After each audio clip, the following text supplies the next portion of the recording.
Aleluias, aleluias, aleluias, Senhor. Queridos, o tema da palavra nesta noite é uma vida cheia do Espírito Santo. Repete comigo, uma vida cheia do Espírito Santo. Abra sua Bíblia comigo em Atos, capítulo 1, verso de número 8, um texto muito conhecido da igreja. Atos, capítulo de número 1, verso de número 8. Diz assim a palavra do Senhor: mas receberão poder quando o Espírito Santo descer sobre vós. E serão minhas testemunhas em Jerusalém, em toda a Judeia e Samaria e até os confins da terra. Mas receberão poder quando o Espírito Santo descer sobre vocês. Queridos, quando nós lemos esse texto do livro de Atos, se nós pegarmos um pouquinho antes, nós vamos ver que Jesus já tinha cumprido o seu propósito na face dessa terra, e agora ele está no meio dos discípulos, e ele está dando as últimas orientações aos discípulos. E ele fala aos discípulos que eles vão receber um poder, que algo extraordinário vai acontecer nas suas vidas. E amados, quando a gente começa a estudar, quando nós começamos a estudar o livro de Atos, quando nós começamos a olhar para a vida daqueles homens, Pedro, Tiago, João, André, Filipe, Bartolomeu, quando nós começamos a olhar para a vida dos apóstolos, nós vemos na vida daqueles homens um diferencial, existia algo especial na vida daqueles homens, nós admiramos a história desses homens. Quando nós lemos as epístolas que Paulo escreveu, as epístolas paulinas, quando nós lemos as cartas de João, as cartas de Pedro, quando nós lemos o evangelho de Lucas, de Mateus, de Marcos e de João, nós ficamos impactados com a história de vida daqueles homens.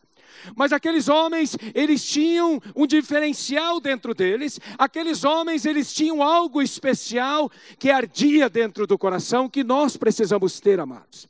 Primeira coisa que eu vejo que aconteceu de uma forma genuína, de uma forma verdadeira, de uma forma autêntica na vida daqueles homens. Fala assim, eles se converteram. Queridos, a palavra conversão quer dizer você está indo para um lugar, mas agora você converte e você muda de rumo. Uma conversão verdadeira, uma conversão genuína. Nós estávamos caminhando numa vida de pecado, nós estávamos caminhando numa vida de promiscuidade, de pornografia, de drogas, de uma série de coisas, mas agora nós tivemos um encontro com o Senhor Jesus, e agora nós nos convertemos para o caminho da vida, para o caminho que traz luz, para o caminho que traz paz, para o caminho onde nós podemos sentir do amor e da glória do Senhor Jesus, aleluias. Então a primeira coisa que aconteceu na vida daqueles homens, eles tiveram uma conversão genuína, uma conversão verdadeira, uma conversão autêntica. Esse é o primeiro passo. Eles estavam no caminho. Jesus, quando andou com aqueles homens, ele estava treinando eles, ele estava mostrando para eles que era possível viver neste mundo, era possível viver de uma forma que agradasse ao Pai Celestial. Jesus treinou aqueles homens, Jesus aguçou a fé daqueles homens, e quando Jesus envia aqueles homens na missão de 2 em 2, eles foram pregando o evangelho, orando nas casas, e eles voltaram tão maravilhados, porque agora as pessoas eram curadas, os demônios eram expulsos, e eles estavam muito felizes. E Jesus olha para eles e diz que era só o começo de algo maior que ele ainda tinha para fazer na vida daqueles homens. Porque eles entenderam o propósito do reino, eles entenderam o propósito do evangelho. Mas ainda estava faltando algo sobre a vida daqueles homens. E queridos, o Espírito Santo, ele seria liberado na vida daqueles homens. Nós lemos no livro de Atos, nós vemos no capítulo 2, nós vemos um grande derramado do Espírito Santo na vida daqueles homens, mas aqueles homens tinham algumas características que nós precisamos ter para sermos cheios desse Espírito, para realmente vivermos na plenitude daquilo que Deus quer para as nossas vidas. Quantos querem mais de Deus? Aleluias!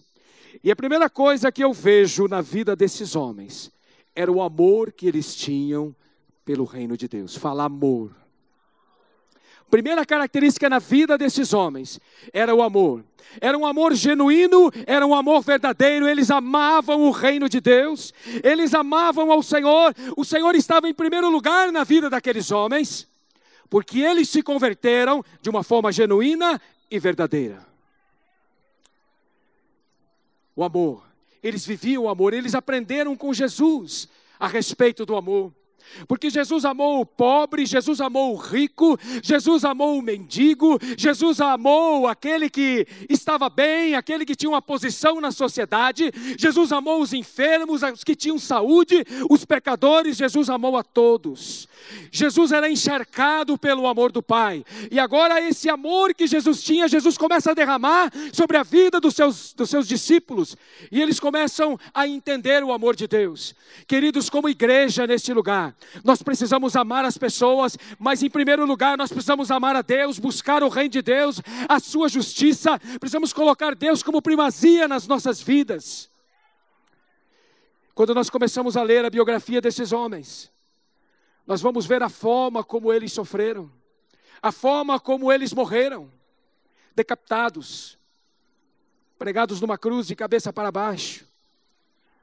Foram apedrejados, foram açoitados, mas continuaram amando o Senhor e amando o seu reino.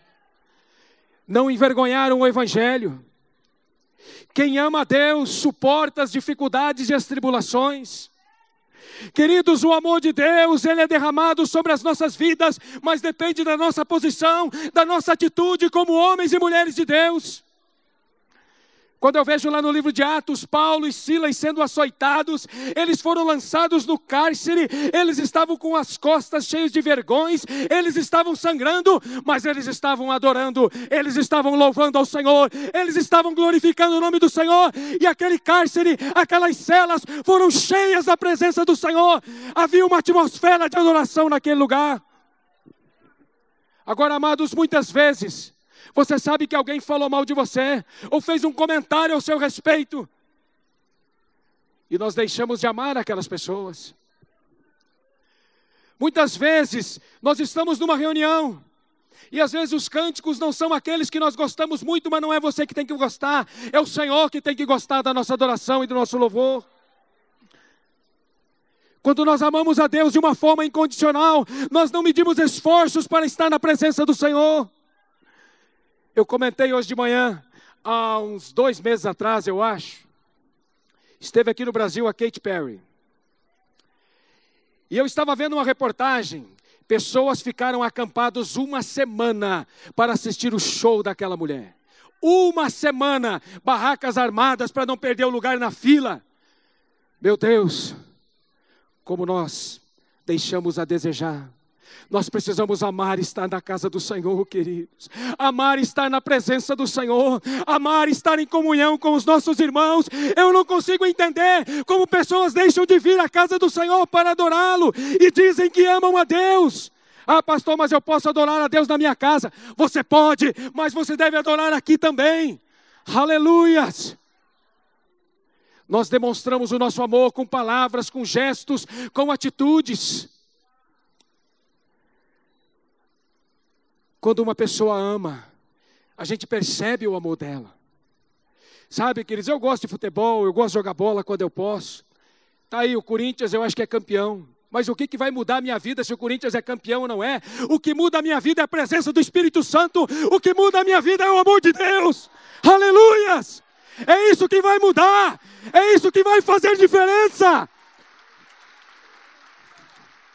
Pessoas choram porque um homem levanta uma taça. Ah, eu quero chorar na presença do Senhor. Eu quero estar na presença do meu Deus.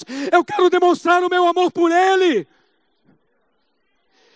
Pessoas choram diante de cantores desse mundo que não tem nada a oferecer. Eu quero derramar o meu coração na presença do Senhor. É isso que eu aprendo com esses homens, amados. É isso que eu aprendo. E nós queremos dizer, Senhor, enche-me do Teu Espírito. Como que Deus vai te encher do Espírito Santo se você não demonstra o amor dEle lá onde você trabalha, com as pessoas que convivem com você? Ah, você é crente? É, sabe como é? Eu vou na igreja de vez em quando. Ou é ou não é, meu irmão. Ou fazemos diferença ou nós não fazemos diferença. Mateus capítulo 22, verso 37. Respondeu-lhe Jesus: amarás o Senhor teu Deus de todo o teu coração, de toda a tua alma e de todo o teu entendimento. Queridos, amar a Deus é o maior de todos os mandamentos. Sem paixão e amor pelo Senhor, nada do que eu faço terá valor espiritual. Quem nunca experimentou o amor não o conhece. Quem nunca foi amado não pode amar. Por isso sinta do amor de Deus, seja transformado pelo amor do Senhor. Independente da sua história. Talvez você nunca recebeu um abraço da sua mãe, um abraço do seu pai. Mas o Senhor, Ele quer cuidar de você. O Senhor quer demonstrar o amor que Ele tem por ti, meu querido. Para que você possa demonstrar isso. Quando nós lemos a história de vida desses homens, eram homens simples. Eram pescadores. Eram pessoas que trabalhavam na repartição pública. Eram homens que andavam no meio do povo. Mas eram homens que foram encharcados pelo amor de Deus, aleluia. Eram homens que deram a sua vida pelo Evangelho. Homens que por conta da sua perseverança, o Evangelho chegou até nós. Ah, queridos, homens que marcaram uma geração, que nós possamos marcar a nossa geração, através do amor de Jesus, que exala dentro de nós. Ele precisa exalar, meu irmão, através de você, minha irmã.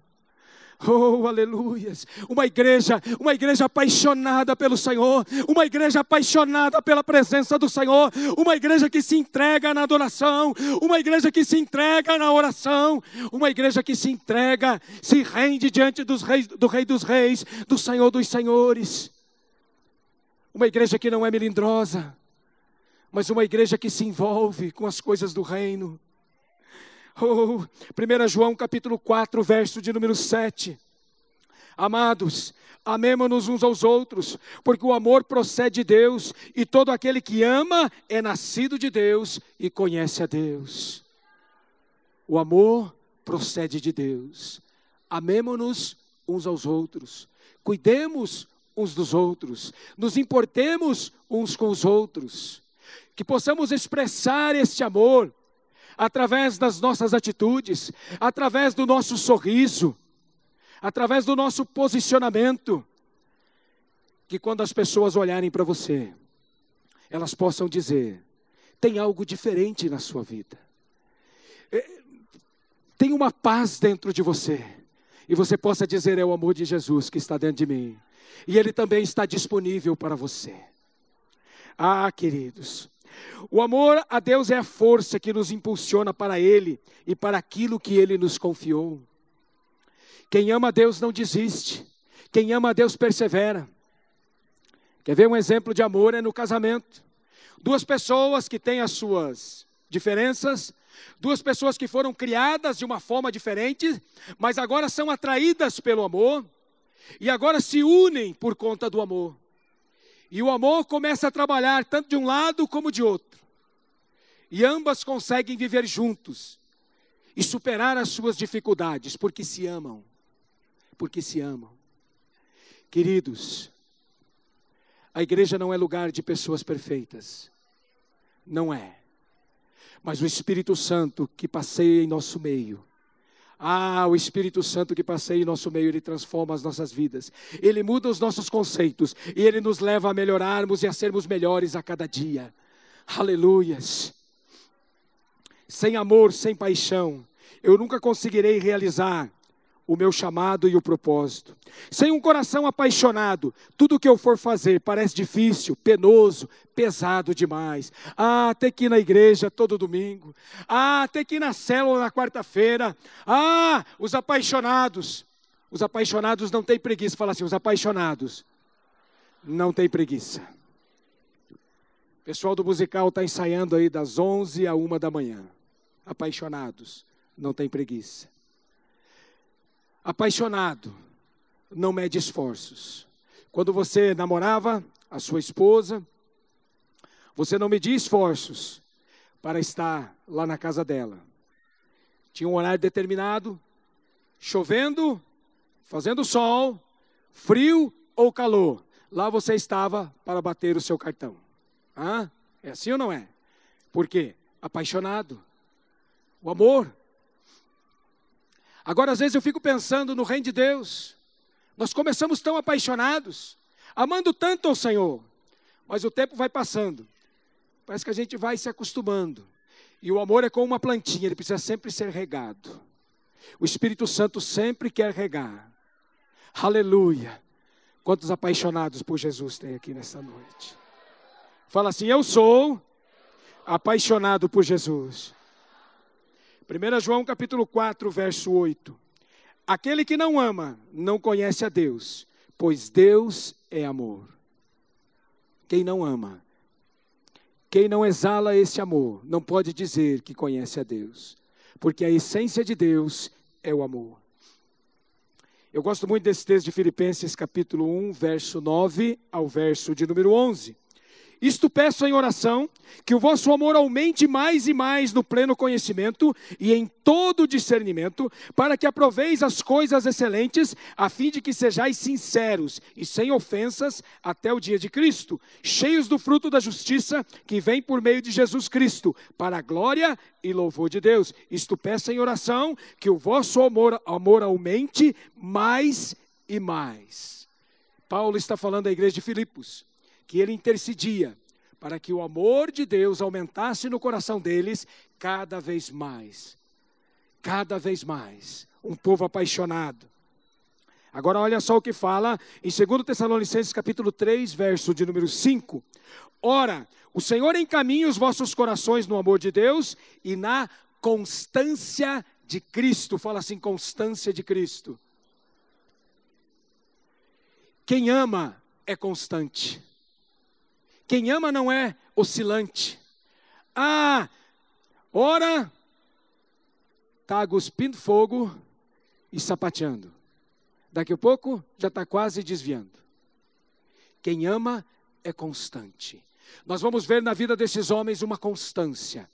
Eles foram constantes, passaram por algumas dificuldades, passaram momentos difíceis, mas Paulo, ele fala, eu sei estar contente em toda e em qualquer situação. Eu posso todas as coisas naquele que me fortalece, aleluia. Isso é amor a Deus, é amor ao reino de Deus, queridos. É estar contente em toda e em qualquer situação. Ser constante, fala assim para o seu vizinho, seja constante. Nós não podemos ser oscilantes. Então a primeira característica que eu vejo na vida desses homens, eles tinham o amor genuíno dentro dos seus corações. Eles entenderam o propósito de Deus, eles entenderam do amor de Deus.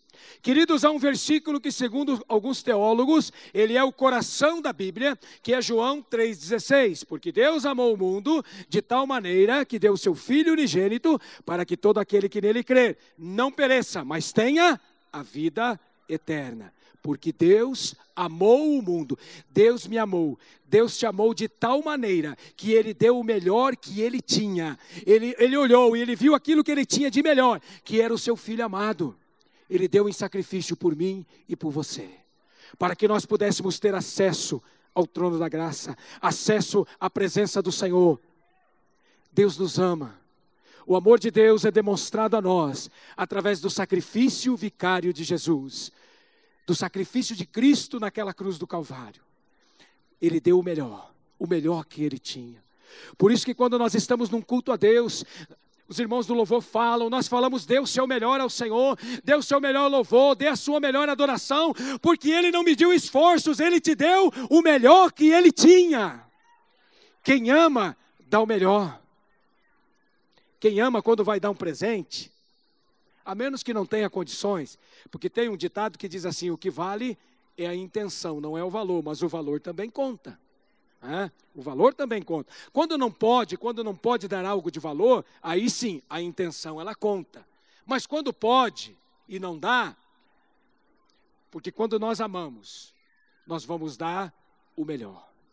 Nós vamos dar aquilo que nós sabemos que vai agradar o coração daquela pessoa, da pessoa amada.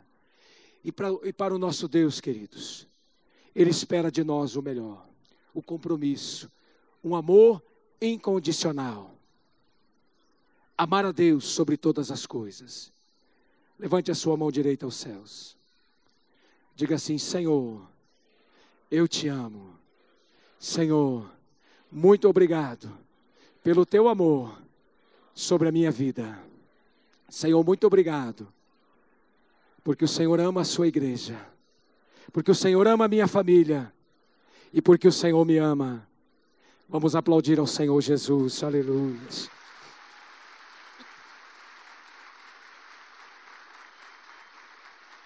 Aleluias. Então a primeira característica fala assim, amor. Agora eu vejo também na vida desses homens uma segunda característica muito importante.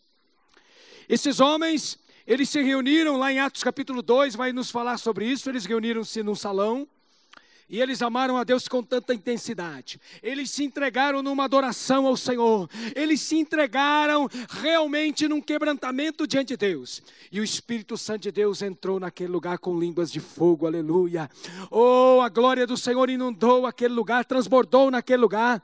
E eles foram cheios do Espírito Santo de Deus. E sobre a vida daqueles homens foi derramado um óleo. Mas não um óleo do mundo natural. Um óleo que vem do trono de Deus. Um óleo que vem de um vaso que está na mão de Deus. Uma unção, uma graça foi derramada sobre a vida daqueles homens. Eles receberam uma autoridade.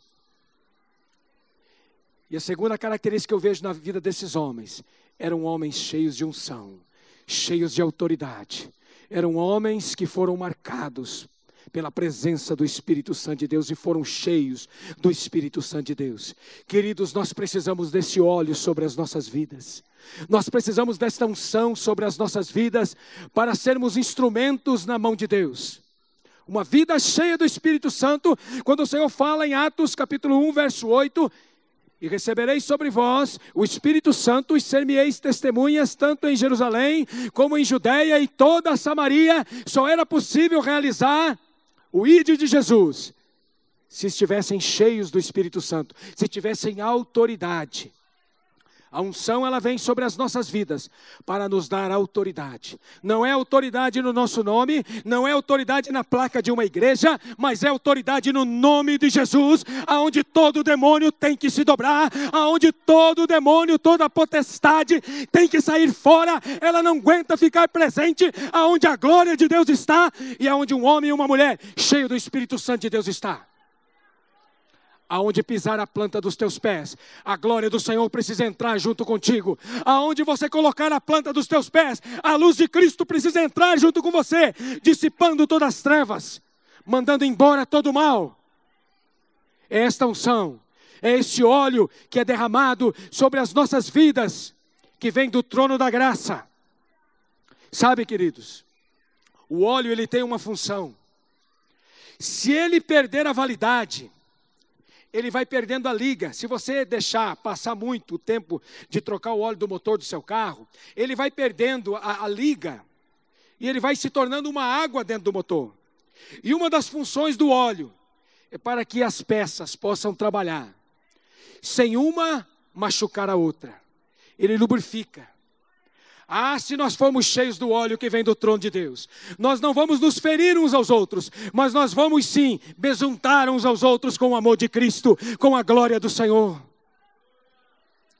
Se não tiver óleo no motor, ele vai esquentar, as peças vão dilatar e o motor vai travar. Tem muita gente travada por aí. Está faltando óleo sobre a sua vida. Tem muita gente travada, inchada espiritualmente, cheia de conceitos. O que nós precisamos ser, queridos, é cheios da presença do Senhor. Ah, eu gosto muito de Paulo. Paulo era um homem letrado, era um homem instruído, era um homem que falava vários idiomas. Mas o que fez diferença na vida de Paulo não foi os idiomas que ele falava, não foi o estudo que ele tinha, tudo isso ajuda. Mas o que fez diferença na vida de Paulo foi o derramar do Espírito Santo sobre a vida dele, aleluia.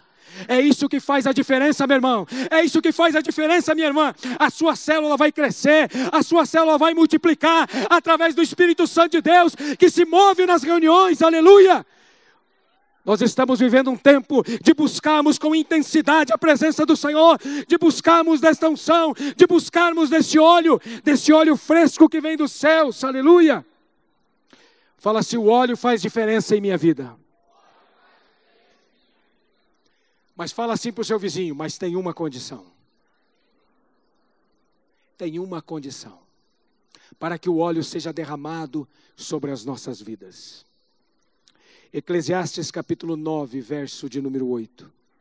Diz assim: em todo tempo sejam alvas as tuas vestes, e jamais falte óleo sobre a sua cabeça. Veja que primeiro ele fala de vestes limpas, e depois ele fala do óleo que será derramado. A condição para que a unção de Deus venha sobre as nossas vidas, para que o óleo seja derramado sobre as nossas vidas, para que nós venhamos a ter autoridade, é ter vestes limpas. Vestes limpas nos fala de santidade. Vestes limpas nos fala de integridade. Vestes limpas nos fala de um coração puro diante do Senhor Jesus. Muita gente quer a unção de Deus. Muita gente quer autoridade, mas não quer ter uma vida santa na presença do Senhor. E lá no céu não vai morar gente com vestes encardidas. Lá no céu só vai estar aqueles que têm as suas vestes lavadas no sangue do Cordeiro, aleluia. É o sangue de Jesus que nos purifica de todo mal. É o sangue de Jesus, oh aleluias. É muito interessante, se você colocar uma roupa escura, uma roupa preta, ela esconde a sujeira. Por isso que o texto fala de vestes alvas, de vestes brancas. Agora, se você usa uma roupa branca, e você não cuidar, e você simplesmente encostar em algum lugar, vai sujar a sua veste. A sujeira vai ser vista de longe.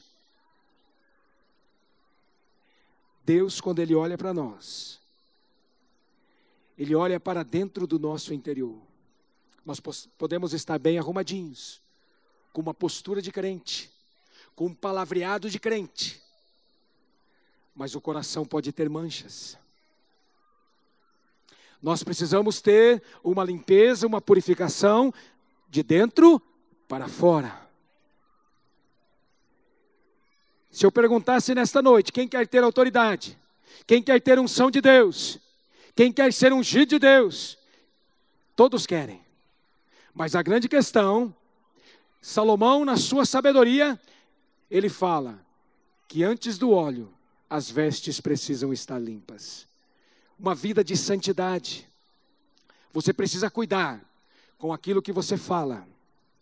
Você precisa cuidar com aquilo que você ouve. Você precisa cuidar com aquilo que os seus olhos veem na TV, na internet, na rua. Santidade é algo que nós precisamos buscar todos os dias. Precisamos lavar as nossas vestes constantemente. Todos os dias, na presença do Senhor, para que o óleo continue sendo derramado sobre as nossas vidas. Nesse mesmo texto de Atos, livro de Atos, vai nos contar a história de alguns homens que foram expulsar um demônio. E eles chegaram para expulsar aquele demônio. E eles não tinham autoridade. Eles achavam que tinham autoridade, mas eles não tinham autoridade. E o demônio olhou para eles e diz: olha, eu sei quem é Paulo, esse eu conheço. Esse cara tem autoridade. Eu sei quem é Jesus, esse é o Filho de Deus. Esse então, nem se fala. Agora vocês, quem vocês estão pensando que são? E o endemoniado foi para cima deles. Deu uma sova neles, rasgou a roupa deles. Nós precisamos entender que sobre nós existe uma autoridade, mas nós precisamos estar alinhados com aquilo que é a vontade de Deus, com aquilo que é o propósito de Deus. Você não precisa temer pessoas endemoniadas, você não precisa temer orar pelos enfermos, você precisa acreditar que realmente Deus tem te levantado e Ele tem te levantado. Se você ama o Senhor, se você tem comunhão com o Espírito Santo de Deus, autoridade sobre a sua vida, o óleo é derramado sobre a sua vida, mas precisa ter as vestes limpas. Não dá para fazer a obra de Deus com as vestes sujas, encardidas. Não dá. Para fazer a obra de Deus, nós precisamos ter as vestes limpas. Nós precisamos viver esta palavra. Quando nós olhamos para esta palavra, nós pensamos, como eu queria ser um líder como foi Moisés, como eu queria ser um líder como foi Josué, como eu queria ser um pregador da palavra como foi Paulo, como eu queria ser usado por Deus como Gideão naquela situação, com 300 homens enfrenta um exército e traz a vitória ao seu povo. Mas o diferencial na vida desses homens era a unção que eles tinham que vinha do alto e as vestes que eles lavaram, buscando santidade e a presença de Deus. Nós precisamos viver um evangelho, queridos, o evangelho que é verdadeiro e genuíno.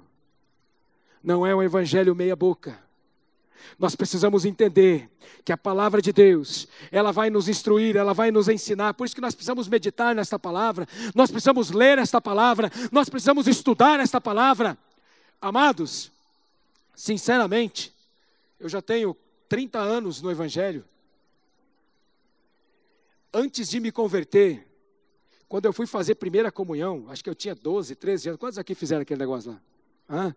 Segurei uma vela do tamanho do mundo. Misericórdia. Mas eu lembro que eu ganhei uma Bíblia da minha mãe, que precisava ter uma Bíblia, daquelas grossas, bem fininha.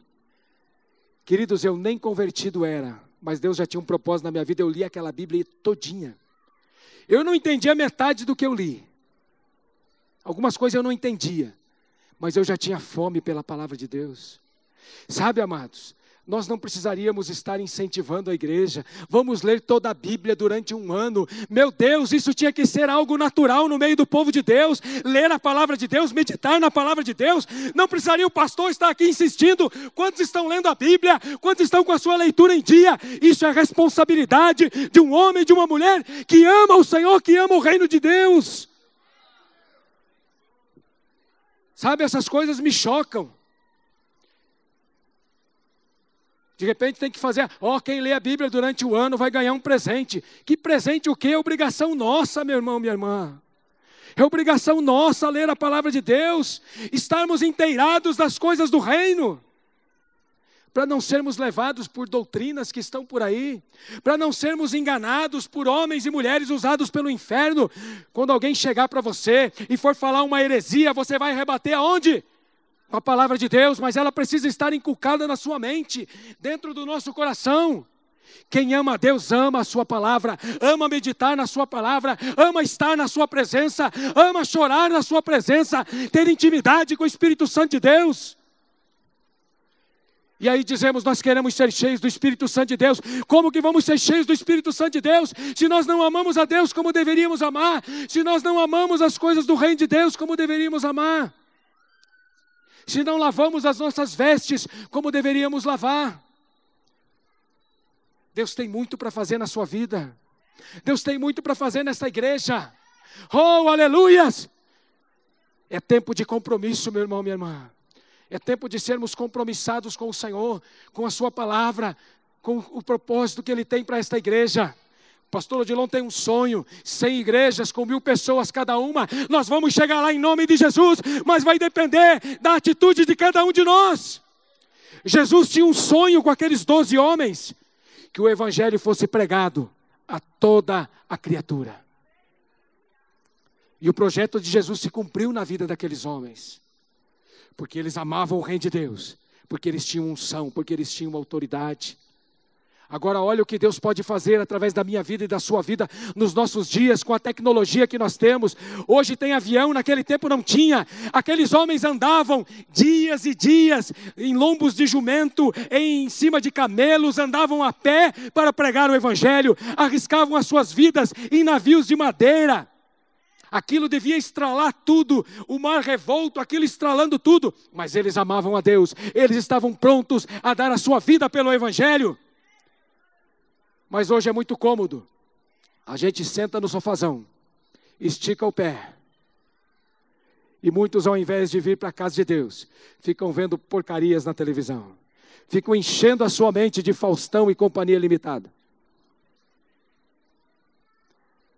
Nós precisamos buscar aquilo que edifica, nós precisamos nos envolver com aquilo que vai render para nós um galardão lá no céu.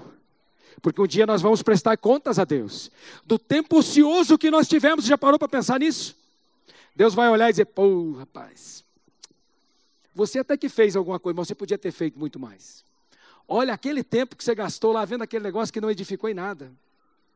Olha aquele tempo que você levou lá, gastou, discutindo com a sua esposa, por causa de uma roupa que estava suja, ou por causa com seus filhos, porque derramou não sei o que lá. Você podia ter gastado de uma outra forma, buscando a minha presença, sendo cheio do meu Espírito Santo. Nós perdemos muito tempo com coisas que não edificam. Nós gastamos muito tempo com coisas que não vão nos levar a lugar nenhum. Fala assim, o óleo precisa estar sobre a minha cabeça. Queridos, a unção de Deus, a autoridade, ela já foi liberada sobre a igreja, e a igreja sou eu e você. Nós temos esta autoridade. Nós temos esta autoridade. Mas nós precisamos tomar posse desta autoridade. Hebreus capítulo 4, verso 13. E não há criatura alguma encoberta diante dele. Antes todas as coisas estão nuas e patentes aos olhos daquele com quem temos de tratar.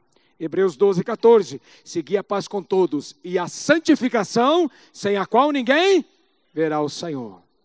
Vamos falar esse texto de Hebreus 12, 14, todos juntos no 3. Vamos ler aqui no telão, bem bonito. 1, 2, 3.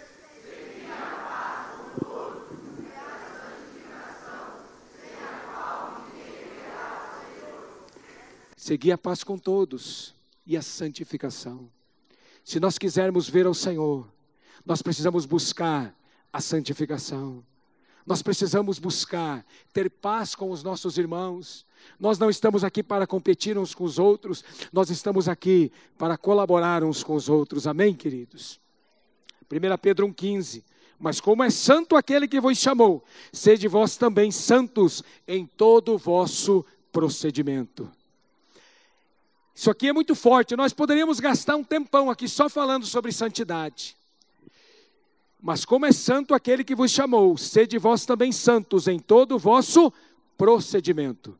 Tudo aquilo que nós formos fazer, tudo aquilo que nós formos falar, aonde nós estivermos, nós precisamos ter consciência de que nós precisamos agir de uma forma santa. E eu quero te aconselhar a decorar esse versículo. Esse é um versículo que precisa andar com você aonde você estiver. Aonde você estiver, quando o mal quiser chegar perto de você, quando coisa ruim quiser chegar perto de você, quando os capirotos estiver rodeando você, trazendo tentação na sua vida, você vai dizer, eu quero ser santo, porque Ele é santo, eu quero ser santo, eu tenho uma vida íntegra, eu tenho uma vida reta, oh aleluia. Quando você estiver lá no computador, e de repente aparecer algo do lado da telinha, você vai olhar para aquilo e você vai deletar, porque você quer ser santo, você não quer se envolver com pornografia, você não quer se envolver com promiscuidade. Quando te oferecerem uma latinha de cerveja, você vai dizer, não, eu não tomo mais, esse negócio não faz mais parte da minha vida, porque agora eu sou santo, oh, eu sou separado, eu sou marcado, aleluia, aleluia. A santidade vai trazer temor dentro do nosso coração, a santidade vai nos aproximar do Senhor, a santidade vai atrair a presença do Espírito Santo de Deus, oh, aleluias. A santidade vai fazer diferença nas nossas vidas. Lembre-se, o óleo é que faz a diferença, mas sem vestes brancas não há óleo. Sem vestes brancas, o óleo não pode ser derramado. Quantos querem o óleo de Deus sobre a sua vida? Aleluias. A condição é ter vestes brancas. O Senhor está hoje com a jarra na sua mão, pronto para derramar um óleo especial neste lugar. Oh, aleluias. É um óleo diferente, é um óleo que vem do alto, é uma unção que vem do alto, é uma autoridade que vem do alto. A mesma autoridade que Ele delegou sobre a vida dos apóstolos, a mesma autoridade que foi delegada através dos séculos sobre a vida de homens e mulheres de Deus. Esta mesma autoridade está liberada sobre a sua vida hoje em nome de Jesus. Mas a condição é ter vestes brancas. E por último, eu vejo na vida desses homens algo que ardia dentro do coração desses homens. Eles tinham uma chama que ardia dentro do coração. amor, óleo e fogo de Deus. Aleluias. Nós precisamos ter a nossa chama renovada, acesa, todos os dias. Sabe, queridos, Deus quer levantar nos nossos dias aquilo que o salmista declara no Salmo 104, verso de número 4. Faze os teus anjos ventos e aos teus ministros labaredas de fogo. Aleluia. Oh, aleluia. Nesses dias o Senhor quer levantar homens e mulheres que serão labaredas de fogo. Aleluia. Aonde você passar, o fogo de Deus vai passar junto com você. E aonde o fogo de Deus passa, Ele traz purificação. Aonde o fogo de Deus passa, Ele queima todo o pecado. Aonde o fogo de Deus passa, todo o mal é queimado. Aleluias. Esses homens tinham este fogo dentro do coração. Deus quer levantar uma geração de ministros que busquem a sua face, que busquem palavras que brotem do seu coração. Almas sedentas por mais de Deus, que têm prazer em buscar o maná que desce diariamente do céu. Não querem o alimento de ontem, mas a porção fresca derramada a cada manhã em suas vidas. Oh, aleluias! Salmos verso 1, capítulo 1, verso 2. Antes tem o seu prazer na lei do Senhor, e na sua lei meditam de dia e de noite. São vidas purificadas diariamente na sua presença, onde toda a imundície do pecado é queimada, é tirada fora. Oh, aleluia, são bocas de Deus na terra. Talvez a chama já esteve tão acesa dentro de você. Talvez você já amou muito mais o Senhor e o seu reino. Talvez você já foi tão usado, com tanta unção e tanta autoridade. E hoje você está meio morno. Mas o Senhor te trouxe aqui nesta noite. Ele quer te encher do Espírito Santo. Ele quer te levar a experimentar coisas novas. Ele quer te levar a experimentar desse fogo. Sabe, queridos, para manter esse fogo de Deus sempre aceso, em minha vida e na sua vida há uma condição.